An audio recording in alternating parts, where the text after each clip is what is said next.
Glory to God. Living ക്രൈസ്റ്റിലേക്ക് നിങ്ങളെ ഇവരെ ഞാൻ ചേർന്ന് സ്വാഗതം ചെയ്യുന്നു. ഒരിക്കൽ കൂടെ ഈ തിരുവചനവുമായി നിങ്ങളുടെ മുമ്പിലേക്ക് കടന്നു വരുവാൻ വലിയവനായ ദൈവം എന്നെ സഹായിച്ച എല്ലാ വഴികൾക്കുമായി ഞാൻ ദൈവത്തിന് നന്ദി പറയുന്നു. പ്രിയരെ, പ്രാരംഭമായി ഈ എപ്പിസോഡ് സ്പോൺസർ ചെയ്യുന്നത് കൊല്ലത്തുനിന്ന് ഒരു അനുഗ്രഹിക്കപ്പെട്ട കുടുംബമാണ്. വിഷ്ണുലാൽ ബ്രദറും പൗർണമി സിസും ചേർന്നാണ് ഈ എപ്പിസോഡ് സ്പോൺസർ ചെയ്യുന്നത്. അവരുടെ രണ്ടാമത്തെ മകൾ ഹണിക്ക് വേണ്ടിയാണ് ഈ എപ്പിസോഡ് സ്പോൺസർ ചെയ്യുന്നത്. പ്രത്യേകിച്ച് ഈ മാർച്ച് 20-ാം തീയതി ഹണിമോളുടെ ബർത്ത്ഡേ ആണ്. നമുക്ക് ഒരുമിച്ച് ഈ രണ്ടാമത്തെ ബർത്ത്ഡേ കർത്താവിൻ്റെ കരത്തിൽ ഏൽപ്പിക്കാം. ഏറ്റവും വലിയ അനുഗ്രഹമായി, ഏറ്റവും വലിയ ദൈവപ്രവൃത്തിയായി ഈ വർഷം തീരാൻ പോകുന്നതിനായി നമുക്ക് ഒരുമിച്ച് ചേർന്നുകൊണ്ട് പ്രാർത്ഥിക്കാം. ഒരുമിച്ച് ചേർന്നുകൊണ്ട് ബർത്ത്ഡേ വിഷസുകൾ അറിയിക്കാം. Happy birthday to you Honeymol. കർത്താവ് എല്ലാ നിലയിലും അനുഗ്രഹിക്കട്ടെ. ദൈവത്തിൻ്റെ വലിയ പ്രസാദം, ദൈവത്തിൻ്റെ വലിയ കരം വെളിപ്പെടുന്ന ഒരു വർഷമായി ഇത് തീരട്ടെ. ഈ മകൾ മുഖാന്തരം ഈ കുടുംബം അനുഗ്രഹിക്കപ്പെട്ടെന്ന് പറയുവാൻ, ഇവളുടെ മേളിൽ വെളിപ്പെട്ട ഫേവർ നിമിത്തം കർത്താവിൻ്റെ വലിയ കരം, ഈ മോടമേളിൽ വെളിപ്പെട്ട ഫേവർ നിമിത്തം ഈ കുടുംബം അസാധാരണമായ അത്ഭുതങ്ങൾ കണ്ടെന്ന് പറയുവാൻ ഞങ്ങൾ വിശ്വസിക്കുന്നു. കാരണം ആർക്കും കടക്കാനല്ല കർത്താവ്. സുവിശേഷത്തിന് വേണ്ടി ഈ ബർത്ത്ഡേയിൽ ഇവർ കരം നീട്ടുമ്പോൾ സ്വർഗസ്നായ ദൈവം ഇവരെ അനുഗ്രഹിക്കുകയാണ്. അനേകർ ഈ മെസ്സേജ് കേൾക്കുമ്പോൾ, അനേകർ ഈ ദൈവപ്രവൃത്തി കാണുമ്പോൾ ഞാൻ വിശ്വസിക്കുന്നു ഇന്നു മുതൽ ഈ ഭവനത്തിൽ കടക്കാരനല്ലാത്ത ദൈവത്തിൻ്റെ കരം വെളിപ്പെട്ട് വരാൻ പോവുകയാണ്. നിങ്ങൾ വിശ്വസിക്കുന്നുണ്ടെങ്കിൽ ഇവരുടെ ബിസിനസ് അനുഗ്രഹിക്കപ്പെടാൻ പോകുന്നു. ഇവരുടെ കുടുംബമായി ഈ വർഷം എല്ലാ ആവശ്യങ്ങളുടെ മേളിലും ദൈവം കൂടെ ഇരിക്കാൻ പോവുകയാണ്. നമുക്ക് ഒരുമിച്ച് ചേർന്നുകൊണ്ട് ഇവർക്കായി പ്രാർത്ഥിക്കാം. പ്രിയരെ, ഇവർ മുഖാന്തരമാണ് ഇന്നത്തെ ഈ എപ്പിസോഡ് കടന്നു പോകുന്നത്. യോബ് തൻ്റെ സ്നേഹിതന്മാർക്ക് വേണ്ടി പ്രാർത്ഥിച്ചപ്പോൾ യോബിൻ്റെ സ്ഥിതിക്ക് ദൈവം ഭേദം വരുത്തിയെങ്കിൽ നിങ്ങളും ഒരുമിച്ച് ഇപ്പോൾ എൻ്റെ കൂടെ ചേർന്നുകൊണ്ട് പ്രാർത്ഥിക്കണം. ഞാൻ വിശ്വസിക്കുന്നത് ആർക്കും കടക്കാരനല്ലാത്ത ദൈവം ഇപ്പോൾ ഒരു വലിയ ദൈവപ്രവൃത്തി അയക്കാൻ പോവുകയാണ്. എല്ലാ കണ്ണുകളും അടയ്ക്കണം പ്രിയരെ. ഈ ബർത്ത്ഡേ ഇവരുടെ ജീവിതത്തിനകത്ത് മറക്കാൻ കഴിയാത്ത സന്തോഷ വാർത്തകളെ, അത്ഭുതങ്ങളെ കൊണ്ടുവരേണ്ടതിനായി നമുക്ക് ഒരുമിച്ചൊന്ന് പ്രാർത്ഥിക്കാം. പ്രാർത്ഥനയ്ക്ക് വലിയ ശക്തിയാണ് പ്രിയരെ. പ്രാർത്ഥന ജീവിതങ്ങളെ മാറ്റിമറിക്കുന്നതാണ്. ഒന്നുകൂടെ ഒന്ന് പറഞ്ഞാൽ, പ്രാർത്ഥിക്കുന്നവന് വേണ്ടി ദൈവത്തിൻ്റെ കരം ചലിക്കാൻ പോവുകയാണ്. അഖിലാണ്ടത്തെ സൃഷ്ടിച്ചവൻ്റെ കരം ഇതാ നിൻ്റെ പ്രാർത്ഥനയിൽ ചലിക്കാൻ പോകുന്നു. കണ്ണുകളൊന്ന് അടയ്ക്കാം, പ്രാർത്ഥിക്കാം. ഞങ്ങളെ സ്നേഹിക്കുന്ന ഞങ്ങളുടെ നല്ല കർത്താവെ, ഞങ്ങൾ ഒരുമിച്ച് ചേർന്നുകൊണ്ട് ഹണിമോൾക്കായി പ്രാർത്ഥിക്കുന്നു കർത്താവ്. ഈ ബർത്ത്ഡേ മുതൽ കർത്താവെ, അങ്ങയുടെ ഫേവർ, അങ്ങയുടെ കരം, അങ്ങയുടെ സാന്നിധ്യം, അങ്ങയുടെ പ്രൊട്ടക്ഷൻ അങ്ങയുടെ മകളുടെ മേളിൽ അധികമായി വെളിപ്പെടുന്നതിനായി സ്തോത്രം കർത്താവെ. അങ്ങ് കടക്കാരനല്ലെന്ന് വ്യക്തമായി കുഞ്ഞിൻ്റെ മേളിൽ അങ്ങ് വെളിപ്പെടുത്തുന്നതിനായി നന്ദി കർത്താവെ. ഈ ബർത്ത്ഡേയിൽ അങ്ങയുടെ നാമത്തിന് വേണ്ടി കരം നീട്ടുമ്പോൾ കർത്താവെ, അങ്ങ് കടക്കാരനല്ലെന്ന് പറഞ്ഞുകൊണ്ട് ഈ പട്ടണത്തിനകത്ത് അങ്ങ് ഇവരെ മാനിക്കാൻ പോകുന്നതിനായി നന്ദി. യേശുവിൻ്റെ നാമത്തിൽ കർത്താവെ, ഞങ്ങൾ ഹണിമോളുടെ മാതാവിനും പിതാവിനുമായി പ്രാർത്ഥിക്കുന്നു കർത്താവെ. പൗർണമി സിസിനായിട്ടും വിഷ്ണുലാൽ ബ്രദറുമായി പ്രാർത്ഥിക്കുന്നു കർത്താവെ. അവർ ചെയ്യുന്ന ബിസിനസ്സിനകത്ത് എല്ലാ മേഖലയിലും ദൈവം അവരെ അനുഗ്രഹിക്കണമേ അപ്പ. കർത്താവിൻ്റെ കര അവർക്ക് വേണ്ടി വെളിപ്പെടണമേ അപ്പ. പ്രത്യേകിച്ച് മൂത്ത മോൾക്കായി പ്രാർത്ഥിക്കുന്നു കർത്താവെ. എല്ലാ നിലയിലും ഇവരെ കുടുംബമായി വലിയ സന്തോഷം, സമാധാനം ഇവർക്ക് വേണ്ടി വെളിപ്പെടണമേ അപ്പ. ഞങ്ങൾ വിശ്വസിച്ചുകൊണ്ട് ഈ വർഷം, ഈ 2026 മാർച്ച് മുതൽ, കർത്താവിൻ്റെ വരവ് താമസമെങ്കിൽ 2027 മാർച്ച് വരെയും ദൈവത്തിൻ്റെ വലിയ കരം ഇവരെ കാത്തെന്ന് പറയുവാൻ, ദൈവം ഇവരെ നടത്തിയെന്ന് പറയാൻ, വലിയ അത്ഭുതം വെളിപ്പെട്ടെന്ന് പറയുവാൻ കർത്താവെ, ഞാനും എൻ്റെ കുടുംബവും ഞങ്ങളെ യഹോവയെ സേവിക്കും എന്നുള്ള ആ വലിയ വലിപ്പത്തിൽ ഇവർ ദൈവത്തിന് വേണ്ടി നിൽക്കുവാൻ കർത്താവെ ഞങ്ങൾ ഒരുമിച്ച് പ്രാർത്ഥിക്കുകയാണ്. ഈ പ്രാർത്ഥന നടന്നുകൊണ്ടിരിക്കുമ്പോൾ തന്നെ വലിയ ദൈവപ്രവൃത്തി, വലിയ ദൈവ സാന്നിധ്യം വെളിപ്പെട്ട് കഴിഞ്ഞാൽ നന്ദി. യേശുവിൻ നാമത്തിൽ ഞങ്ങൾ പ്രാർത്ഥിക്കുന്നു. കേൾക്കണം പിതാവേ. ആമേൻ, ആമേൻ, ആമേൻ. പ്രിയരെ, അനുഗ്രഹിക്കപ്പെട്ട ഒരു എപ്പിസോഡിലോട്ട് ഞാൻ നിങ്ങളെ ക്ഷണിക്കുന്നു. കടന്നു വന്നാട്ടെ.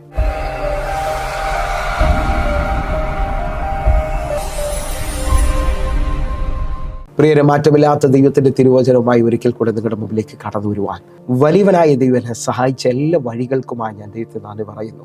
എൻ്റെ കഴിവോ എൻ്റെ മിടുക്കോ അല്ല, കർത്താവിൻ്റെ കരമാണ് ഓരോ പ്രാവശ്യവും നിങ്ങളുടെ മുമ്പിലേക്ക് കടന്നു വരാൻ എന്നെ സഹായിക്കുന്നത്. ആ നിലയിൽ നിന്നുകൊണ്ട് തിരുവചനത്തിൻ്റെ ആഴം പങ്കുവയ്ക്കുകയാണ്. യോഹന്നാന്റെ സുവിശേഷം 1-ാം അധ്യായം അതിൻ്റെ 1-ാമത്തെ വാക്യം പറയുന്നു, ആദിയിൽ വചനമുണ്ടായിരുന്നു, വചനം ദൈവത്തോടു കൂടെയായിരുന്നു, വചനം ദൈവമായിരുന്നു. എന്നെ കേൾക്കുന്നവരെ, ദൈവത്തിൻ്റെ വചനത്തിന് ദൈവത്തോളം ശക്തിയുണ്ട്.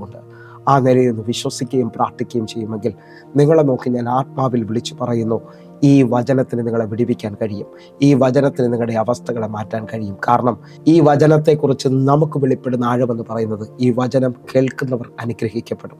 വെളിപ്പാട് പുസ്തകം 1-ാം അധ്യായം അതിൻ്റെ 3-ാമത്തെ വാക്യം പറയുന്നു, ഈ വചനം വായിക്കുകയും ഇത് കേൾക്കുകയും ഇത് പ്രമാണിക്കുകയും ചെയ്യുന്നവൻ അനുഗ്രഹിക്കപ്പെടും. അതേ നിലയിൽ തന്നെ നിന്നുകൊണ്ട് യേശു തൻ്റെ ശിഷ്യന്മാരോട് പറയാണ്, ഞാൻ നിങ്ങളോട് സംസാരിച്ച വചനം ജീവനും ആത്മാവുള്ളതാണ്. അപ്പോൾ ഈ വചനം നിങ്ങൾ കേട്ടുകൊണ്ടിരിക്കുമ്പോൾ നിങ്ങളുടെ അവസ്ഥകൾക്ക് വ്യത്യാസം വരും. യോഹന്നാന്റെ സുവിശേഷം 15-ന്റെ 3-ാമത്തെ വാക്യം പറയുന്നു, ഞാൻ നിങ്ങളോട് സംസാരിച്ച വചന നിമിത്തം നിങ്ങളിപ്പോൾ ശുദ്ധിയുള്ളവരായി തീരുകയാണ്. എന്നെ കേൾക്കുന്ന ഒരു വചനത്തിൻ്റെ ശക്തി ഒന്ന് തിരിച്ചറിഞ്ഞാൽ ഈ വചനത്തിന് നമ്മെ മുമ്പോട്ട് കൊണ്ടുപോകാൻ കഴിയും. വിശ്വസിക്കുന്നവരുണ്ടെങ്കിൽ എബ്രായ ലേഖനം 4-12 വാക്യം നമ്മോട് സംസാരിക്കുന്നു. വചനം ജീവനും ചൈതന്യമുള്ളതും ഏത് ഇരുതല വാളിനേക്കാൾ മൂർച്ചേറിയതും. അപ്പോൾ നിങ്ങൾ വിശ്വസിച്ച് വചനത്തിന് നമ്മുടെ തടസ്സങ്ങളെ മുറിക്കുവാൻ കഴിയും. വചനത്തിന് നമ്മെ മുമ്പോട്ട് കൊണ്ടുപോകാൻ കഴിയുമെന്ന് 119 സങ്കീർത്തനം 105 വാക്യം പറയുന്നു. നിന്റെ വചനം എൻ്റെ കാലിന് ദീപവും എൻ്റെ പാതയ്ക്ക് പ്രകാശമാണ്. നിങ്ങൾ വിശ്വസിക്കുന്നവരാണെങ്കിൽ, നിങ്ങൾ മുമ്പോട്ട് പോകാൻ പറ്റാത്ത അനുഭവത്തിലാണ് എന്നെ കേൾക്കുന്നതെങ്കിൽ 119 സങ്കീർത്തനം 130 വാക്യം പറയുന്നു, നിന്റെ വചനത്തിന്റെ വികാസനം പ്രകാശപ്രദമാകുന്നു, അത് അല്പബുദ്ധികളെ ബുദ്ധിമാന്മാരാക്കും. പ്രിയരെ, വചനത്തിന്റെ ഒരു ആഴമേറിയ വെളിപ്പാട് നിങ്ങളുമായി പങ്കുവയ്ക്കുകയാണ്. നാം കേട്ടു വചനം ഇരുതല വാളിനേക്കാൾ മൂർച്ചേറിയതാണെന്ന്. അങ്ങനെ ഉണ്ടെങ്കിൽ ഈ വചനത്തിൽ നിലനിൽക്കുന്ന ഭക്തന്മാരോട് എനിക്ക് പറയാനുള്ളത് എഫേസ്യ ലേഖനം 6 അധ്യായമാണ്. 6 അധ്യായത്തിൽ സർവായുധം ധരിക്കുക എന്നുള്ളത്, ഹല്ലേലൂയ, സർവായുധം ധരിക്കുക എന്നുള്ളത് വ്യക്തമായി പൗലോസ് അപ്പോസ്തലൻ പറയുകയാണ്. സർവായുധ വർഗം എന്ന് പറയുന്നത് 6 കാര്യങ്ങളാണ് അവിടെ കൊടുത്തിരിക്കുന്നത്. അതിനകത്ത് 4 കാര്യങ്ങൾ നമ്മുടെ ശരീരത്തിൽ ഇട്ട് ബലപ്പെടുത്തേണ്ടതാണ്. എന്ന് പറഞ്ഞാൽ രക്ഷയുടെ ശിരസ്ത്രം, അത് ഹെൽമെറ്റ് പോലെയാണ് ഇട്ട് മുറക്കേണ്ടതാണ്. രക്ഷ എന്ന ശിരസ്ത്രവും അതേപോലെ തന്നെ സമാധാന സുവിശേഷം എന്ന ചെരുപ്പും, ഇത് രണ്ടും നിങ്ങൾ ശ്രദ്ധിച്ചേക്കാൽ ഇത് രണ്ടും മുറുക്കേണ്ടതാണ്. ഹല്ലേലൂയ. ഇതേ നിലയിൽ തന്നെ അരയ്ക്ക് സത്യം കെട്ടി നീതി എന്ന കവചവും. ഈ 4 കാര്യങ്ങൾ ഒരു പടയാളി വളരെ വ്യക്തമായി അവൻ്റെ ശരീരത്തിൽ ഉറപ്പുവരുത്തേണ്ടതാണ്. എന്നാൽ 2 ആയുധ വർഗ്ഗങ്ങൾ നിങ്ങൾ ശ്രദ്ധിക്കണം. വിശ്വാസം എന്ന പരിചയം, വചനം എന്ന വാളും. നിങ്ങൾ ശ്രദ്ധിച്ചു നോക്കിയേ, ഇത് രണ്ടും ആക്റ്റീവാണ്. ഹല്ലേലൂയ. ഒരു ഭടൻ ബാക്കി 4 കാര്യങ്ങൾ അവൻ്റെ ശരീരത്തിൽ ഉറപ്പുവരുത്തിയാലും വിശ്വാസം എന്ന പരിചയം അവൻ്റെ കയ്യിലില്ലെങ്കിൽ, വചനം എന്ന വാൾ അവൻ്റെ കയ്യിലില്ലെങ്കിൽ അവൻ അവസാനിച്ചു എന്നുള്ളതാണ് സത്യം. എന്ന് പറഞ്ഞു കഴിഞ്ഞാൽ അവന് വിരോധമായി വരുന്ന ശത്രുവിൻ്റെ തീയമ്പുകളെ കെടുത്തുവാൻ അവൻ്റെ വിശ്വാസം എന്ന പരിച ചലിക്കണം. വിശ്വാസം എന്ന പരിച ആക്റ്റീവാകുന്നത് എപ്പോഴെന്ന് ചോദിച്ചാൽ റോമാലേഖനം 10-17 വാക്യം പറയുന്നു, ആകയാൽ വിശ്വാസം കേൾവിയാലും കേൾവി ക്രിസ്തുവിൻ്റെ വചനത്താലും വരികയാണ്. എന്നെ കേൾക്കുന്നവരെ, ഈ വചനത്തിൻ്റെ കേൾവി, വചനത്തിൻ്റെ ശക്തി നിങ്ങളിൽ വെളിപ്പെടാൻ തുടങ്ങിയാൽ നിങ്ങളിൽ പരിച ആക്റ്റീവാകുകയാണ്. എന്നെ കേൾക്കുന്നവരെ, ഈ വചനത്തിനകത്ത് എത്ര സമയം നിങ്ങൾ നിൽക്കുന്നുണ്ടോ, ഈ വചനത്തിൻ്റെ കേൾവിയിൽ നിങ്ങൾ ചലിക്കുന്നുണ്ടെങ്കിൽ ഞാൻ നിങ്ങളെ നോക്കി വിളിച്ചു പറയുന്നു, നിങ്ങളുടെ വിശ്വാസം ആക്റ്റീവായിരിക്കും. 12 വർഷമായ രക്തസ്രാവസ്ത്രീയെ പോലെ നിങ്ങൾ പറയും, ഞാൻ തൊട്ട് രക്ഷ പ്രാപിക്കും. നിങ്ങൾ വിശ്വസിക്കാമെങ്കിൽ നിങ്ങളുടെ ജീവിതമാകുന്ന പടക്ക് കർത്താവിന് വിട്ടുകൊടുക്കും. എന്ന് പറഞ്ഞു കഴിഞ്ഞാൽ കടുവിനകത്തല്ല, മിടുക്കിനകത്തല്ല, ദൈവത്തിന്റെ വചനത്തിന്റെ ശക്തിയാൽ, അവന്റെ ശബ്ദത്താൽ പച്ചവെള്ളം വീഞ്ഞാകുന്നത് പോലെ, ലാസർ കല്ലറയിൽ നിന്ന് പുറത്തു വരുന്നത് പോലെ, ഇതാ നിങ്ങളുടെ ജീവിതത്തിനകത്ത് വിശ്വാസത്തിന്റെ പരിച, ആ കേൾവിയിൽ നിങ്ങളിപ്പോൾ ആക്റ്റീവാകുകയാണ്. നിങ്ങളിപ്പോൾ അത്ഭുതകരമായ ദൈവപ്രവൃത്തിയിലേക്ക് കയറുകയാണ്. വിശ്വസിക്കുന്നവരുണ്ടെങ്കിൽ വചനത്തെ ആക്റ്റീവാക്കുക. വചനത്തിന്റെ കേൾവിയിൽ നിങ്ങൾ വിശ്വാസത്തെ വർദ്ധിപ്പിക്കുക. അത് ശത്രുവിൽ നിന്ന് ജയം നൽകുവാൻ നിങ്ങളെ സഹായിക്കും. അതേ നിലയിൽ തന്നെ വചനം എന്ന വാളെടുക്കുക. നമുക്ക് മുമ്പോട്ട് പോകാൻ തടസ്സമാണെങ്കിൽ ഇതാ വചനത്തിന്റെ ശക്തിയെ നിങ്ങൾ ആക്റ്റീവാക്കുക. അത് വാളിനേക്കാൾ മൂർച്ചേറിയതാണ്. നിങ്ങളുടെ സൗഖ്യത്തെ, നിങ്ങളുടെ വിടുതലുകളെ നിങ്ങൾ ക്ലെയിം ചെയ്യാൻ തയ്യാറാക്കുക. വചനം പറഞ്ഞുകൊണ്ട് മുമ്പോട്ട് പോകാനായിട്ട്. കാരണം യോഹന്നാന്റെ സുവിശേഷം 1 അധ്യായം അതിന്റെ 4 വാക്യം പറയുന്നു, അവനിൽ ജീവൻ ഉണ്ടായിരുന്നു, ആ ജീവൻ മനുഷ്യരുടെ വെളിച്ചമായിരുന്നു. അതേ നിലയിൽ തന്നെ 9 വാക്യം പറയുകയാണ്, ഏത് മനുഷ്യനെ പ്രകാശിപ്പിക്കുന്ന സത്യ വെളിച്ചം. നിങ്ങൾ വിശ്വസിക്കുന്നവരാണെങ്കിൽ വചനത്തിന്റെ ആഴത്തിനകത്ത് നിന്നുകൊണ്ട് നിങ്ങളുടെ മുമ്പിലോട്ട് ആ വെളിച്ചത്തെ നിങ്ങൾ വെളിപ്പെടുത്തുകയാണ്. അസാധാരണമായ ദൈവപ്രവൃത്തികളിലേക്ക് നിങ്ങൾ നടക്കുകയാണ്. നിങ്ങൾ വിശ്വസിക്കുന്നവരാണെങ്കിൽ ഇതാ സൗഖ്യത്തിന്റെ, വിടുതലിന്റെ ആഴം നിങ്ങൾ തിരിച്ചറിയുന്നു. ഇതാ വചനത്തിനകത്ത് നിങ്ങളിപ്പോൾ ഒരു സ്റ്റെപ്പ് കൂടെ വയ്ക്കാൻ പോകുകയാണ്. അതേ നിലയിൽ തന്നെ നിന്നുകൊണ്ട് ഇന്നത്തെ ഈ വചന കേൾവിയിൽ ദൈവവചനത്തിലൂടെ നമുക്ക് വെളിപ്പെടുന്ന വിവിധ നിലകളിലുള്ള സൗഖ്യത്തെക്കുറിച്ച് നാം കേൾക്കാൻ പോകുകയാണ്. എന്നെ കേൾക്കുന്നവര്, വചനത്തിനകത്ത് മുമ്പോട്ട് പോകുന്ന, വചനത്തിനകത്ത് നിലനിൽക്കുന്ന ഒരു ഭക്തന് അവൻ സൗഖ്യത്തിൽ ജീവിക്കേണ്ടവനാണ്. ഹല്ലേലൂയ. അവൻ രോഗിയായി തീരേണ്ടവനല്ല. ദൈവവചനത്തിന്റെ ആഴത്തിൽ അവന് സൗഖ്യം ലഭിക്കും. ആ തലത്തിൽ നിന്നുകൊണ്ട് വിവിധ നിലകളിൽ ദൈവം നമുക്ക് നൽകുന്ന സൗഖ്യത്തെക്കുറിച്ച് നമ്മളൊന്ന് ചിന്തിക്കുകയും ആഴമായി നമ്മൾ പ്രാർത്ഥിക്കുകയും ചെയ്യാൻ പോകുകയാണ്. ആ നിലയിൽ ഒന്ന് ശ്രദ്ധിച്ച് നമ്മൾ കുറിവാക്യമായിട്ട് 107 സങ്കീർത്തനം അതിന്റെ 20 വാക്യം വായിക്കുകയാണ്. അവൻ തന്റെ വചനത്തെ അയച്ച് അവരെ സൗഖ്യമാക്കി, അവരുടെ കുഴിയിൽ നിന്നും അവരെ വിടുവിച്ചു. നിങ്ങൾ ശ്രദ്ധിക്കാൻ പറ്റുമെങ്കിൽ ഇതാ അവൻ അവന്റെ വചനത്തെ അയച്ച് അവരെ സൗഖ്യമാക്കി. ഈ വചനം, ദൈവശബ്ദം വെളിപ്പെടുമ്പോൾ വിശ്വസിക്കുന്നവരുണ്ടെങ്കിൽ ക്ലെയിം ചെയ്യുക, നിങ്ങളുടെ സൗഖ്യം വെളിപ്പെട്ടു വരും. ദൈവവചനം തരുന്ന സൗഖ്യത്തെക്കുറിച്ച് നിങ്ങൾ തിരിച്ചറിയുക. ദൈവശബ്ദം അയക്കപ്പെടുന്നതാണ്. അയക്കപ്പെടുന്ന ശബ്ദം അതിൻ്റെ കാര്യം തികച്ചിട്ട് അതിൻ്റെ ഇഷ്ടം സാധിപ്പിച്ചിട്ട് മാത്രമേ തിരിച്ചു പോകത്തുള്ളൂ. യെശയ്യാ പ്രവാചകന്റെ പുസ്തകം 55:11 നമ്മെ പഠിപ്പിക്കുന്നു. അങ്ങനെ ഉണ്ടെങ്കിൽ ഈ വചനത്തിന് നിവർത്തീകരണം വരും. ഈ വചനത്തിനകത്ത് വിശ്വസിക്കുന്ന നിങ്ങളോട് ആത്മാവിൽ ഞാൻ വിളിച്ചു പറയുന്നു, യിരെമ്യാ പ്രവാചകന്റെ പുസ്തകം 1:12 വാക്യം, നീ കണ്ടത് ശരി തന്നെ, എൻ്റെ വചനം നിവർത്തീകരിക്കേണ്ടതിന് ഞാൻ തന്നെ ജാഗരിച്ചുകൊള്ളും. ഈ വചനത്തെ ഒന്ന് സ്വീകരിക്കാൻ പറ്റുമെങ്കിൽ സ്വീകരിക്കുക. വചനം നമുക്ക് നമുക്ക് തരുന്ന സൗഖ്യത്തെ ഇപ്പോൾ നമുക്ക് ക്ലെയിം ചെയ്യാം. ഒന്നുകൂടെ ഒന്ന് ആഴം നിങ്ങൾ ശ്രദ്ധിക്കേണ്ടതിനായി സദൃശവാക്യം 4:20 മുതൽ 22 വരെയുള്ള വാക്യങ്ങൾ. മകനെ, എൻ്റെ വചനങ്ങൾക്ക് ശ്രദ്ധ തരിക, എൻ്റെ മൊഴികൾക്ക് നിന്റെ ചെവിയെ ചായ്ക്കുക. 21 വാക്യം, അവൻ നിന്റെ ദൃഷ്ടിയിൽ നിന്ന് മാറിപ്പോകരുത്, നിന്റെ ഹൃദയത്തിൻ്റെ നടുവിൽ അവയെ സൂക്ഷിച്ചു വെക്കുക. 22 വാക്യം, അവയെ കെട്ടുന്നവർക്ക് അവ ജീവനും അവരുടെ സർവ്വദേഹത്തിനും സൗഖ്യമാകുന്നു. ദൈവവചനത്തിൻ്റെ വലിയ പ്രാധാന്യം നമ്മൾ തിരിച്ചറിയുക. ഹൃദയത്തിൻ്റെ നടുവിൽ ഇതിനെ സൂക്ഷിക്കുക.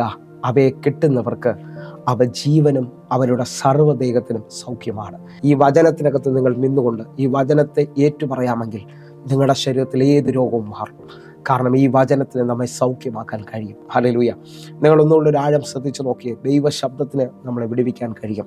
കാരണം ഇതാ ശതാധിപൻ യേശുവിൻ്റെ അടുക്കൽ വന്നിട്ട് പറയാണ്, അങ്ങൻ്റെ പുരയ്ക്കകത്ത് വരാൻ ഞാൻ യോഗ്യനല്ല, എന്നാൽ അങ്ങൊരു വാക്ക് കൽപ്പിച്ചാൽ എൻ്റെ ബാല്യക്കാരന് സൗഖ്യം വരും എന്ന് പറഞ്ഞാൽ അയക്കപ്പെടുന്ന വചനം ഇതാ ദൈവശബ്ദം നിങ്ങളിലേക്ക് വെളിപ്പെട്ടാൽ നിങ്ങൾ സൗഖ്യമാകും എന്നുള്ളത് വ്യക്തമാണ്.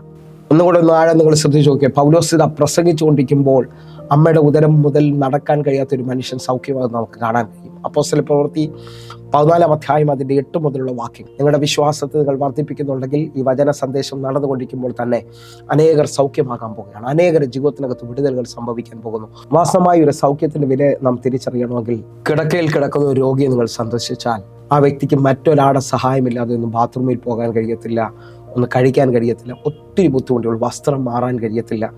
ഈ തലത്തിൽ ബുദ്ധിമുട്ടുന്ന ഒത്തിരി പേരെ കാണാൻ കഴിയും. എന്നെ കേൾക്കുന്നവരെ, ആ നിലയിൽ ജീവിക്കുന്നവർ ജീവിതം മടുത്തു പോകുന്ന അനുഭവങ്ങളുണ്ടാകും. കാരണം നോക്കാൻ ആരുമില്ലാതെ ചില ആഴ്ചകൾ എത്ര വേണ്ടപ്പെട്ടവർ നോക്കിയാലും ആ ചില മാസങ്ങളോ ചില ആഴ്ചകളോ കഴിഞ്ഞാൽ അവർക്ക് ബുദ്ധിമുട്ടായി തോന്നും. ഹല്ലേലൂയ.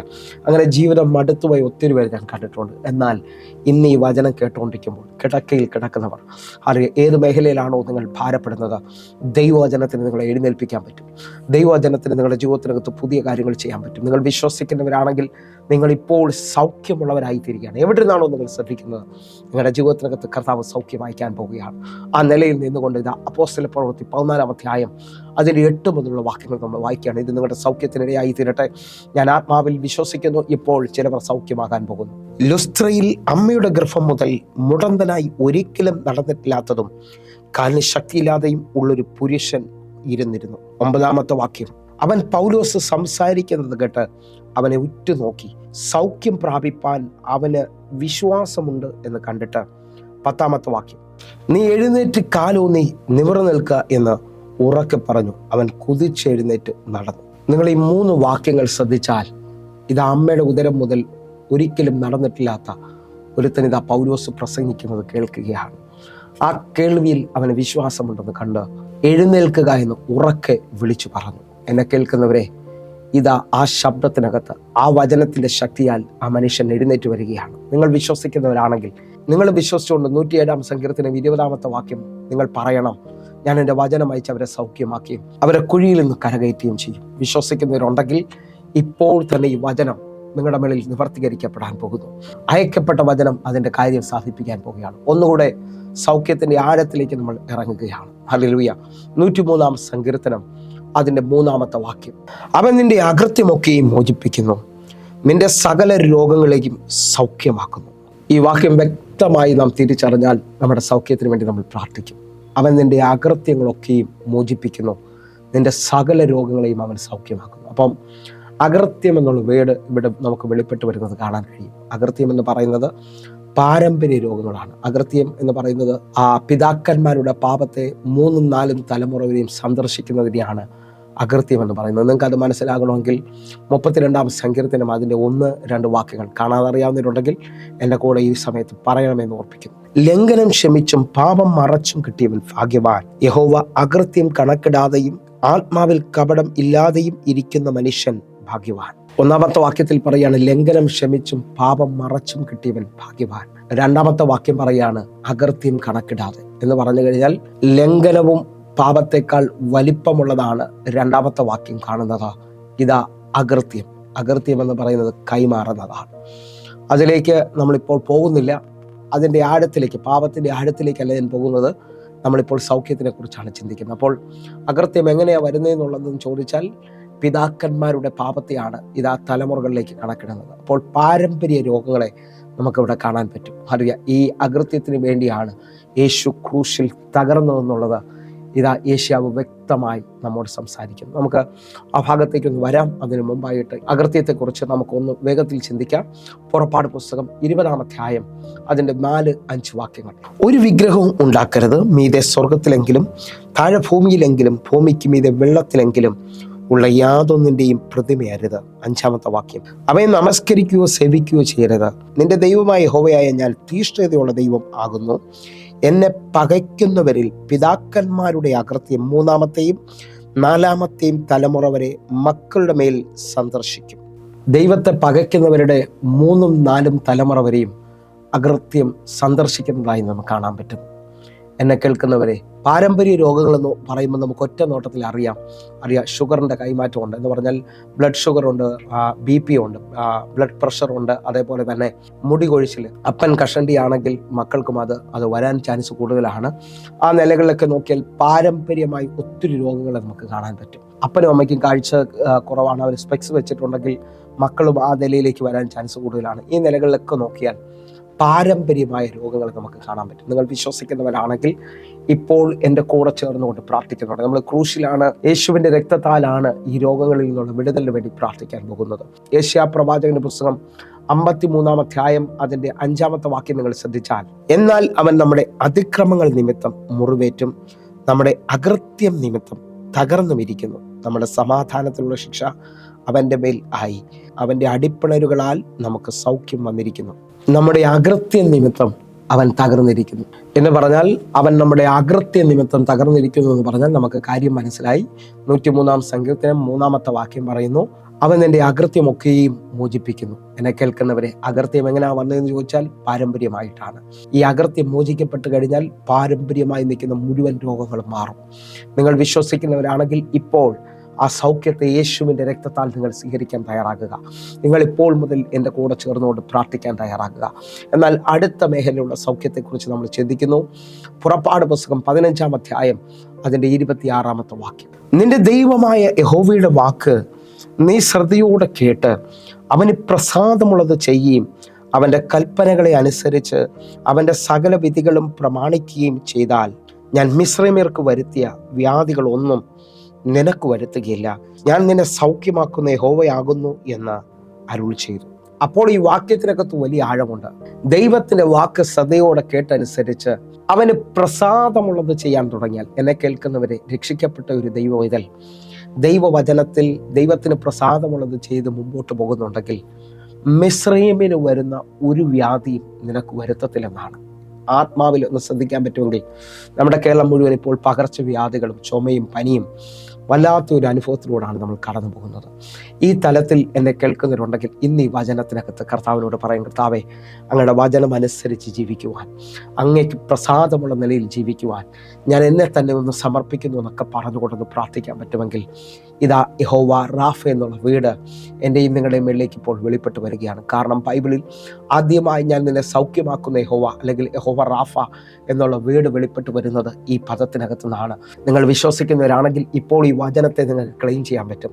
യേശു ഇപ്പോൾ നിങ്ങളെ സൗഖ്യമാക്കാൻ പോകുന്നു. അവൻ്റെ സൗഖ്യത്തിൻ്റെ ശക്തി വചനത്തിലൂടെ എന്നെ കാണുന്ന ഓരോ മക്കളുടെ മേലേക്കും റിലീസാകുകയാണ്. വിശ്വസിക്കുന്നവരുണ്ടെങ്കിൽ പ്രാർത്ഥിക്കുക. ഇപ്പോൾ തന്നെ നിങ്ങൾ സൗഖ്യമാകുകയാണ്. ഇപ്പോൾ തന്നെ നിങ്ങളുടെ മേലിൽ ആ വിടുതൽ സംഭവിക്കുന്നു. നിങ്ങളുടെ മേലിൽ ആഴമായ സൗഖ്യങ്ങൾ വ്യാപരിക്കുന്നു. ഹല്ലേലൂയ. എങ്കിൽ അടുത്ത നിലയിലുള്ള സൗഖ്യത്തിലേക്ക് നമ്മൾ വരികയാണ്. എൻ്റെ കൂടെ ചേർത്തുകൊണ്ട് 1 പത്രോസ് 2-ാം അധ്യായം അതിൻ്റെ 24-ാമത്തെ വാക്യം, നാം പാപം സംബന്ധിച്ച് മരിച്ച് നീതിക്ക് ജീവിക്കേണ്ടതിന് അവൻ തൻ്റെ ശരീരത്തിൽ നമ്മുടെ പാപങ്ങളെ ചുമന്നുകൊണ്ട് ക്രൂശിൽ കയറി അവൻ്റെ അടിപ്പിണരാൽ നിങ്ങൾക്ക് സൗഖ്യം വന്നിരിക്കുന്നു. ക്രൂശിലെ ആ വലിയ സൗഖ്യത്തെ ഈ വചനത്തിനകത്ത് നിങ്ങൾ സ്വീകരിക്കണം. പാപം സംബന്ധിച്ചാണ് സകല രോഗങ്ങളും സകല ശാപങ്ങളും സകല അനീതിയും ഈ ഭൂമിയിലേക്ക് വന്നത്. എന്നാൽ പാപത്തെ നീക്കാൻ, നമുക്ക് വേണ്ടി പാപയാഗമായി തീരുവാൻ ഇതാ കാൽവരി ക്രൂശിലേക്ക് മരക്കുരിശും ചുമന്നുകൊണ്ട് എൻ്റെ കർത്താവ് എനിക്കും നിങ്ങൾക്കും പകരക്കാരനായി തീരുകയാണ്. അങ്ങനെ നമ്മുടെ പാപങ്ങളെ ചുമന്നുകൊണ്ട് ആ മരക്കുരിശിൽ അവൻ കയറുമ്പോൾ അവൻ്റെ അടിപ്പിണരാൽ നമുക്ക് സൗഖ്യം വന്നിരിക്കുന്നു. വിശ്വസിക്കുന്നവരുണ്ടെങ്കിൽ എൻ്റെ കൂടെ ചേർന്നുകൊണ്ട് ഈ വലിയ സൗഖ്യത്തെ നിങ്ങൾ സ്വീകരിക്കണം. പാപത്തിൽ നിന്നുള്ള പൂർണ്ണ വിടുതൽ, പാപത്തിൽ നിന്നുള്ള പൂർണ്ണ സൗഖ്യം ഇതാ നിന്റെ മുന്നിലേക്ക് വ്യാപരിക്കുകയാണ്. അടിപ്പിണരാലുള്ള സൗഖ്യം. യെശയ്യാ 53-ാം അധ്യായം അതിൻ്റെ 4-ാമത്തെ വാക്യം പറയുന്നു, സാക്ഷാൽ നമ്മുടെ രോഗങ്ങളെ അവൻ വഹിച്ചു, നമ്മുടെ വേദനകളെ അവൻ ചുമന്നു എന്ന് വ്യക്തമായി എഴുതുമ്പോൾ നിങ്ങൾ വിശ്വസിക്കാൻ പറ്റുമെങ്കിൽ ഇപ്പോൾ ഒരു കൈമാറ്റം, എൻ്റെ യേശു എന്നെ പൂർണ്ണമായി സൗഖ്യമാക്കി എന്ന് പറഞ്ഞുകൊണ്ട് നിങ്ങൾ വിശ്വസിക്കുന്നവരാണെങ്കിൽ ഇപ്പോൾ നിങ്ങൾക്ക് എവിടെയാണോ സൗഖ്യമാകേണ്ടത് അതിപ്പോൾ ആ ഭാഗങ്ങളിലേക്ക് കൈവച്ചുകൊണ്ട് എൻ്റെ രോഗത്തെ അവൻ വഹിച്ചു എന്ന് പറയുന്നുണ്ടെങ്കിൽ ഇപ്പോൾ നിങ്ങളുടെ ജീവിതത്തിനകത്ത് ആ വലിയ സൗഖ്യം വ്യാപരിക്കുകയാണ്. നിങ്ങളുടെ ജീവിതത്തിനകത്ത് ആഴം സംഭവിക്കുകയാണ്. ഇതാ നിങ്ങളുടെ ജീവിതത്തിനകത്ത് വലിയ സൗഖ്യം വെളിപ്പെട്ട് വരുന്നു. അപ്പോൾ നിങ്ങൾ ശ്രദ്ധിക്കേണ്ടത്, നമുക്ക് ഈ രോഗങ്ങൾ തന്നെ വിവിധ നിലകളിലുണ്ട്. ഹല്ലേലൂയ. നമ്മൾ ഈ പട്ടണത്തിൽ ജീവിക്കുമ്പോൾ യഹോവ റാഫ എന്ന് പറയുന്ന പദത്തിന്റെ ആഴം വെളിപ്പെടുകയാണ്. പകർച്ചവ്യാധികൾ നമ്മൾ താമസിക്കുന്ന പട്ടണത്തിൽ ഉണ്ടാകാം. നമ്മുടെ വീട്ടിൽ അറിയാം, മറ്റ് ജോലി സ്ഥലത്തു നിന്നോ സ്കൂളിൽ നിന്നൊക്കെ വരുന്ന ആ പനിയോ പകർച്ചവ്യാധികളൊക്കെ വരാൻ ചാൻസ് ഉണ്ട്. പക്ഷേ അവിടെ നിങ്ങൾ വിശ്വസിക്കുന്നുണ്ടെങ്കിൽ, നിങ്ങൾ വിശ്വസിച്ചുകൊണ്ട് പ്രാർത്ഥിച്ചാൽ നിങ്ങൾക്ക് സൗഖ്യം വരും. ഹല്ലേലൂയ. ആ പട്ടണത്തിൽ തന്നെ മരുന്ന് കഴിച്ച് സൗഖ്യം വരുന്നവരുണ്ട്. പ്രാർത്ഥിക്കാൻ പറ്റുമെങ്കിൽ അറിയാം, പകർച്ചവ്യാധികളിൽ നിന്ന് മരുന്ന് കഴിച്ച് നമുക്ക് സൗഖ്യം വരുന്നത് കാണാൻ പറ്റും. എന്നാൽ പാരമ്പര്യമായി വരുന്ന രോഗങ്ങളുണ്ട്, പൈശാചിക ശക്തികൾ കൊണ്ടുവരുന്ന രോഗമുണ്ട്. ഈ രോഗങ്ങളെ അറിയാം മരുന്ന് കൊണ്ട് തീരണമെന്നില്ല. പക്ഷെ നിങ്ങൾ വിശ്വാസത്തിൽ പ്രാർത്ഥിക്കുമെങ്കിൽ കാൽവരിയിലെ രക്തത്തിന്റെ ശക്തി ഇതാ നിങ്ങളുടെ മേലേക്ക് വെളിപ്പെട്ട് വരുന്നത് ഞാൻ കാണുകയാണ്. അത്ഭുതകരമായ സൗഖ്യത്തെ നിങ്ങൾ സ്വീകരിക്കുക. ഇപ്പോൾ അടിപ്പെടാനുള്ള സൗഖ്യം നിങ്ങളുടെ മേലേക്ക് റിലീസ് ആക്കുകയാണ്. അടുത്ത മേഖലയിലുള്ള സൗഖ്യം, ഇത് വിശ്വസിക്കാൻ പറ്റുമെങ്കിൽ സഭയോടുള്ള ബന്ധത്തിൽ നിൽക്കുന്നവർക്ക് നിങ്ങൾക്ക് ക്ലെയിം ചെയ്യാം. നിങ്ങളുടെ ജീവിതത്തിനകത്ത് നടപ്പിലാക്കാൻ കഴിയുന്ന കാര്യമാണ്. യാക്കോബിന്റെ ലേഖനം 5-ാം അധ്യായം അതിന്റെ 14-ാമത്തെ വാക്യം, നിങ്ങളിൽ ദീനമായി കിടക്കുന്നവൻ സഭയിലെ മൂപ്പന്മാരെ വരുത്തട്ടെ, അവർ കർത്താവിന്റെ നാമത്തിൽ അവനെ എണ്ണ പൂശി അവന് വേണ്ടി പ്രാർത്ഥിക്കട്ടെ. 15-ാമത്തെ വാക്യം, എന്നാൽ വിശ്വാസത്തോടുള്ള പ്രാർത്ഥന ദീനക്കാരനെ രക്ഷിക്കും. അപ്പൊ നിങ്ങൾ ഈ വചനത്തിന്റെ ആഴം നിങ്ങൾക്ക് മനസ്സിലായെന്ന് ഞാൻ വിശ്വസിക്കുന്നത്. ഇതാ ദീനമായി കിടക്കുന്നവൻ സഭയിലെ മൂപ്പനെ വരുത്തണം. ഹല്ലേലൂയ. അവൻ എണ്ണ പൂശി പ്രാർത്ഥിക്കുമ്പോൾ അവന് സൗഖ്യം വരികയാണ്. വിശ്വാസത്തോടുള്ള പ്രാർത്ഥന ദീനക്കാരനെ രക്ഷിക്കും. എൻ്റെ കൂടെ ചേർന്നുകൊണ്ട് പ്രാർത്ഥിക്കാൻ പറ്റുമെങ്കിൽ പ്രാർത്ഥിക്കും. ഇപ്പോൾ തന്നെ കിടപ്പ് രോഗികളായി നിൽക്കുന്നവർ, സഭയിലെ മൂപ്പന്മാരെ, ഈ വചനം ശ്രദ്ധിക്കുന്ന പലരും ഇപ്പോൾ കിടക്കയിൽ കിടന്നായിരിക്കും ശ്രദ്ധിക്കുന്നത്. ഹല്ലേലൂയ. നിങ്ങൾക്ക് കഴിയുമെങ്കിൽ ഹല്ലേലൂയ, ഞാൻ ആയിരിക്കുന്ന സഭകളിൽ, പ്രത്യേകിച്ച് ഹല്ലേലൂയ തിരുവനന്തപുരത്തോ എറണാകുളത്തോ തൃശ്ശൂരിലോ കൊല്ലത്തൊക്കെ ആയിരിക്കുന്ന സഭകളിലേക്ക് വരുമ്പോൾ അതിന് സമീപത്താണ് നിങ്ങളെങ്കിൽ നിങ്ങൾക്ക് ഇൻഫോം ചെയ്യാം. ഹല്ലേലൂയ. നിങ്ങളുടെ വീട്ടിൽ വന്ന് വിശ്വാസത്തിൽ എണ്ണപൂശി പ്രാർത്ഥിക്കുവാൻ തയ്യാറാണ്. ഹല്ലേലൂയ. കർത്താവ് അതിനുള്ള ഇടയാക്കട്ടെ. അത്ഭുതകരമായ സൗഖ്യങ്ങൾ വരേണ്ടതിനായിട്ട് കർത്താവ് അതിനെ ഏൽപ്പിച്ചിരിക്കുന്നു ഞാൻ വിശ്വസിക്കുന്നു. കാരണം അനേകായിരങ്ങളുടെ സൗഖ്യങ്ങൾ ഈ മിനിസ്ട്രിയിലൂടെ എനിക്ക് കാണാൻ കഴിഞ്ഞിട്ടുണ്ട്. അങ്ങനെ ഉണ്ടെങ്കിൽ വിശ്വസിക്കുക, ഇന്നും യേശു അനേകരെ സൗഖ്യമാക്കുകയാണ്. ആ നിലയിൽ നിന്നുകൊണ്ട് അടുത്തൊരു തലത്തിലോട്ടും കയറി നമ്മൾ പ്രാർത്ഥിക്കാൻ പോകുന്നു. അഭിഷേകത്തിന് നമ്മെ സൗഖ്യമാക്കാൻ കഴിയും. ഹല്ലേലൂയ. പത്രോസിന്റെ മേളിൽ മാളിക റൂമിൽ പകർന്ന അഭിഷേകത്താൽ, ആ അഭിഷേകത്തിന്റെ നിറവിൽ ഇതാ 3-ാം അധ്യായത്തിലേക്ക് പത്രോസും യോഹനാനും ഇതാ ആരാധനയ്ക്ക് വേണ്ടി കടന്നു പോവുകയാണ്. അവിടെ ഭിക്ഷ യാചിക്കാൻ ഇരുന്നവനെ കണ്ട് പത്രോസ് ഉറ്റുനോക്കുകയാണ്. എന്നിട്ട് പത്രോസ് അവനെ നോക്കിയിട്ട് പറയുന്നു, വെള്ളിയും പൊന്നും എനിക്ക് തരാനില്ല, എനിക്കുള്ളത് ഞാൻ തരുന്നു, നസ്രയനായ യേശുവിന്റെ നാമത്തിൽ എഴുന്നേൽക്കുക. ഉടനെ അവൻ കുതിച്ച് എഴുന്നേറ്റ് തുള്ളിയും ചാടിയും കൊണ്ട് ദൈവത്തെ ആരാധിച്ചു എന്നാണ് കാണുന്നത്. നിങ്ങൾ വിശ്വസിക്കാമെങ്കിൽ പത്രോസിന്റെ മേളിൽ പകർന്നിരിക്കുന്ന അഭിഷേകത്താൽ അവൻ സൗഖ്യമാകുകയാണ്. നിങ്ങൾ വിശ്വസിക്കുന്നവരാണെങ്കിൽ എൻ്റെ കൂടെ ചേർന്നുകൊണ്ട് ഹല്ലേലൂയ. ഈ 2 തലങ്ങൾ നിങ്ങൾ മറക്കരുത്. സഭയിലെ മൂപ്പനെ വരുത്തി എണ്ണ പൂശി പ്രാർത്ഥിക്കുക എന്ന് പറയുമ്പോൾ യെശയ്യാ പ്രവാചകൻ ഇതാ ഹിസ്കിയാവിന് വേണ്ടി പ്രാർത്ഥിക്കുന്നത് കാണാൻ കഴിയുന്നു. 2 രാജാക്കന്മാരുടെ പുസ്തകം 20-ാം അധ്യായം 7-ാമത്തെ വാക്യം ഒന്ന് വായിച്ചിട്ട് നമ്മൾ അടുത്ത തലത്തിലോട്ടൊന്ന് വരികയാണ് വേഗത്തിൽ. പിന്നെ യേശയ്യാവ് ഒരു അത്തിപ്പഴക്കട്ട കൊണ്ടുവരുവിൻ എന്ന് പറഞ്ഞു. അവൻ അത് കൊണ്ടുവന്ന് പരുവിന്മേലിട്ട് അവന് സൗഖ്യമായി. നിങ്ങൾ ശ്രദ്ധിച്ച് നോക്കിയതാ, യേശയ്യാവ് വിശ്വാസത്തിൽ പ്രാർത്ഥിച്ച് ആ അത്തിപ്പഴക്കട്ട ആ പരുവിലിടുമ്പോൾ അവന് സൗഖ്യം വരികയാണ്. നിങ്ങൾ വിശ്വസിക്കുന്നവരാണെങ്കിൽ മൂപ്പന്മാരുടെ കൈവപ്പിനാൽ നിങ്ങൾക്ക് സൗഖ്യം വരും. ആ എണ്ണ പൂശി പ്രാർത്ഥിക്കുമ്പോൾ നിങ്ങൾക്ക് സൗഖ്യം വരും. കാരണം അത് അവരുടെ മേളിൽ പകരുന്ന അഭിഷേകമാണ്. ഇതേ നിലയിൽ തന്നെ നമുക്ക് ആ വാക്യം ഒന്ന് വായിച്ചുകൊണ്ട് പ്രാർത്ഥിക്കാം.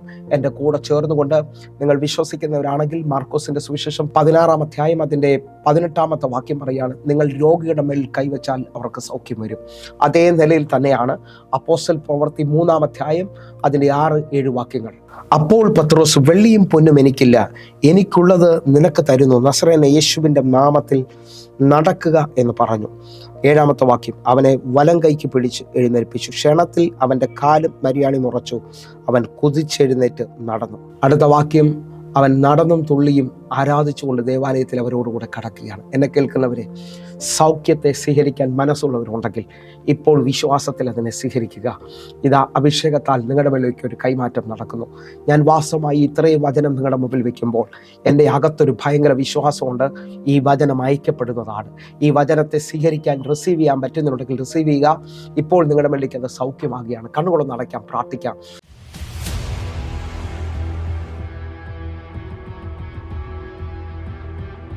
കർത്താവിൽ അഭിമന്യ പാസ്റ്റർക്ക് കുടുംബത്തിനും നന്ദിയും കൃതജ്ഞതയും ആദ്യമായി പറയട്ടെ.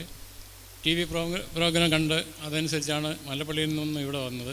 ഇവിടെ വന്നെങ്കിലും മകൾക്ക് വേണ്ടിയുള്ള കാര്യത്തിന് വേണ്ടിയാണ് ഞാനും ഭാര്യയും കൂടെ വന്നത്. ഇവിടെ വന്നപ്പോൾ അവിടുന്ന് അടിയങ്ങൾ വിളിക്കുകയും പ്രാർത്ഥിച്ച് അനുഗ്രഹിച്ച് വിടുകയും ചെയ്തു. അത്ഭുതകരമായ മാറ്റമാണ് 30 വർഷം ഞങ്ങൾ അനുഭവിച്ച ദുരിതങ്ങളിൽ വെച്ച് പറയുകയാണെങ്കിൽ ഞങ്ങൾക്കൊരു പുതിയ ഉണർവ്, ഒരു കടലിൽ നടുവിൽ നിന്ന് കരയ്ക്കായി. അത്രയും കൃപ ലഭിച്ച് ദൈവം തന്നെ അനുഗ്രഹിച്ചതിനായി വളരെയധികം നന്ദിയും കൃതജ്ഞതയും ഞങ്ങൾ ഇവിടെ അറിയിക്കുന്നു. 30 വർഷമായിട്ട് ഇവരനുഭവിച്ച ദുരിതത്തിൽ നിന്ന് കഴിഞ്ഞ മാസം ദൈവം അവർക്കൊരു അത്ഭുത വിടുതൽ കൊടുത്തു. വിശ്വസിക്കുന്നവരുണ്ടെങ്കിൽ ഒന്ന് കര ഉയർത്തിപ്പിടിച്ചുകൊണ്ട് അത് എങ്ങനെ പറയുന്നത് നിങ്ങൾക്ക് ഇപ്പോൾ ഫീൽ ചെയ്യുന്നത്? ശാരീരികമായും മാനസികമായിട്ടൊക്കെ? ശാരീരികമായിട്ടും മാനസികമായിട്ടും വളരെ അത്ഭുതകരമായ വ്യത്യാസമാണ് എനിക്ക് വന്നിരിക്കുന്നത്. ഇവിടെ വന്ന് പ്രാർത്ഥനയ്ക്ക് ഡിസംബർ 3-ാം തീയതി വരുമ്പോഴത്തേക്കും ഇതുപോലൊന്നും അല്ലായിരുന്നു. ഇപ്രാവശ്യം ഈ കഴിഞ്ഞ ഞായറാഴ്ചയും ഇന്ന് വരാൻ ദൈവകൃപയാൽ സാധിച്ചു. വളരെ ഫ്രഷായിട്ട് തന്നെയാണ് വന്നത്. വളരെ സന്തോഷമുണ്ട്. ആമേൻ. ഒന്ന് കര ഒന്ന് അടിച്ച് ദൈവത്തെ സ്തുതിക്കാൻ പറ്റുന്നത് ദൈവം ഇവർക്ക് കൊടുത്ത് വിടുതലായി സ്തോത്രം ചെയ്യുകയാണ്. ഞങ്ങളെ സ്നേഹിക്കുന്ന ഞങ്ങളുടെ നല്ല ദൈവം പൂർണ്ണ ഹൃദയത്തോടെ ഞങ്ങൾ ഒരുമിച്ച് ചേർന്നുകൊണ്ട് പ്രാർത്ഥിക്കുന്നു. ഈ സമയത്ത് ഏതെല്ലാം ഭാഗങ്ങളിൽ നിന്ന് ഞങ്ങളെ ശ്രദ്ധിക്കുന്നുണ്ട്, രോഗികൾക്ക് വേണ്ടി ഞങ്ങൾ പ്രത്യേകമായി പ്രാർത്ഥിക്കുന്നു. കർത്താവേ, ഇപ്പോൾ തന്നെ അവർ സൗഖ്യമാകട്ടെ. ആ രോഗമുള്ള ഭാഗങ്ങളിലേക്ക് കൈവച്ചുകൊണ്ട് എന്നോട് വിശ്വാസത്തിൽ ക്ലെയിം ചെയ്യുക. അടിപ്പിണരാലുള്ള സൗഖ്യം കാൽവരിയിൽ എൻ്റെ യേശു കർത്താവ് എൻ്റെ രോഗങ്ങളെ ചുമന്നു എന്നുള്ള വലിയ ആഴത്തിൽ ഇപ്പോൾ ഈ മക്കൾ സൗഖ്യമാകുകയാണ്. യേശുവിൻ്റെ രക്തത്താൽ അവർ സൗഖ്യമാകട്ടെ. അത്ഭുതകരമായ സൗഖ്യങ്ങൾ ഇപ്പോൾ ഈ മക്കളുടെ മേലിൽ വെളിപ്പെട്ട് വരികയാണ്. പാരമ്പര്യ രോഗങ്ങൾ, പൈശാചിക ശക്തികൾ ഇപ്പോൾ ഇവരിൽ നിന്ന് മാറിപ്പോവുകയാണ്. യേശുവിൻ്റെ രക്തത്താൽ ഞാൻ ഇവർക്ക് വേണ്ടി പ്രാർത്ഥിക്കുന്നു. അത്ഭുത വിടുതൽ സംഭവിച്ചനായി മമ്മി യേശുവിൻ നാമത്തിൽ പ്രാർത്ഥിക്കുന്നു. കേൾക്കണം പിതാവേ. ആമേൻ, ആമേൻ. പ്രിയരെ, വലിയ സൗഖ്യം നടന്നു എന്ന് ഞാൻ വിശ്വസിക്കുന്നു. കർത്താവ് നിങ്ങളെ അധികത്തിൽ മാനിക്കട്ടെ. അതേപോലെ തന്നെ എറണാകുളത്ത്, കൊല്ലത്ത്, തിരുവനന്തപുരത്ത് നമ്മുടെ ആരാധന നടക്കുന്നു. നിങ്ങളെ ഞാൻ ക്ഷണിക്കുകയാണ്. വലിയ ദൈവപ്രവൃത്തികൾ സംഭവിക്കട്ടെ. കർത്താവ് നിങ്ങളെ അധികത്തിൽ മാനിക്കട്ടെ. God bless you. ആമേൻ.